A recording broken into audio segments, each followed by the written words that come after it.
Hello everyone, I am Mohammad Danish. I will be teaching you physics for your 8th class. अगर हम 8th class की बात करें physics की तो मैं सबसे पहले तो वो चैप्टर्स डिस्कस यहाँ करूँगा जिस सीक्वेंस में मैं चलूँगा। तो सबसे पहला चैप्टर आपका जो फिज़िक्स में है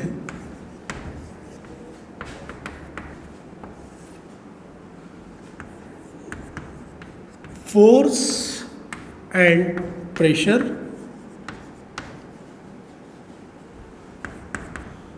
after that friction, then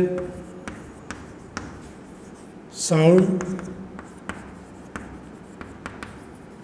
then chemical effect of electric current,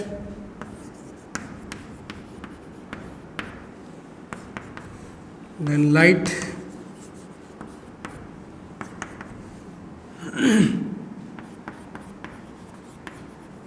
natural phenomena,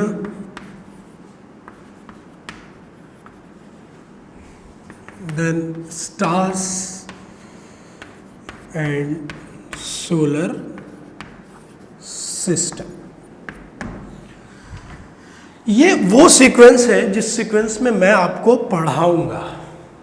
NCERT में सीक्वेंस कुछ और है चैप्टर्स का, उन्होंने थोड़ा सा ऊपर नीचे किया है, लेकिन हम इस सीक्वेंस में जाएंगे।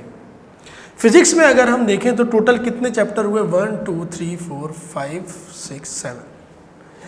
अब इन चैप्टर्स में बेटा कुछ ऐसे चैप्टर्स हैं जो आपका पूरा बेसिक है।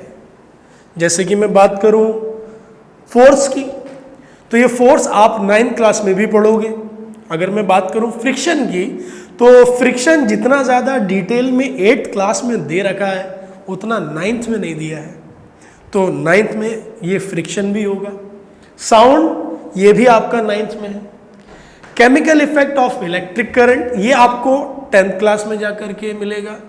और उसके बाद लाइट, ये आपका 10th का फर्स्ट चैप्टर है। अब अगर हम बात करें कि आपके सिलेबस में कितना दे रखा है, तो सिलेबस में इतना सा दे रखा है, बहुत ही कम। लेकिन हमें पढ़ना क्या है, हम डिटेल में पढ़ेंगे इंशाल्लाह। अब डिटेल में पढ़ने की ज़रूरत क्या है? सिलेबस जब इतना सा है तो डिटेल में पढ़ने की ज़रूरत क्या है? देखो, हमारा मकसद जो है बेटा वो सिर्फ 8th का एग्ज़ाम पास करना नहीं है। ऐसा नहीं कि आपने 8th का एग्ज़ाम पास किया, आपको डिग्री मिल गई, बात ख़त्म, आपकी जॉब लग जाएगी। आपको आगे पढ़ना ही है।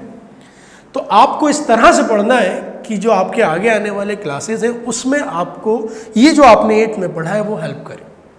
पढ़ने का मकसद ही यही है, जो आपका बेस है वो तैयार हो जाए, जो एक रिक्वायरमेंट है वो पूरी हो जाए। 8th के बाद बहुत सारे बच्चे, चाहे वो सीबीएसई के हों या वो हमारे एमयू बोर्ड के हों, वो 9th एंट्रेंस देंगे। जब वो 9th एंट्रेंस देंगे बेटा, तो उसमें बहुत सारी चीज़ें ऐसी पढ़ाई जाती हैं जो कॉम्पिटिटिव होती हैं, जो बोर्ड एग्जाम से थोड़ी सी अलग होती हैं। वही चीज़ें यहाँ पर हम लोग डिस्कस करेंगे और इस चीज़ को हम लोग ध्यान में रखेंगे कि ये चीज़ें हमें जब आगे जाकर के डिटेल में पढ़नी है तो जो रिक्वायरमेंट है, जो बेसिक चीज़ें हैं वो हमारी यहीं पर क्लियर हो जाए, ताकि हमें आगे जाकर के दिक्कत ना हो।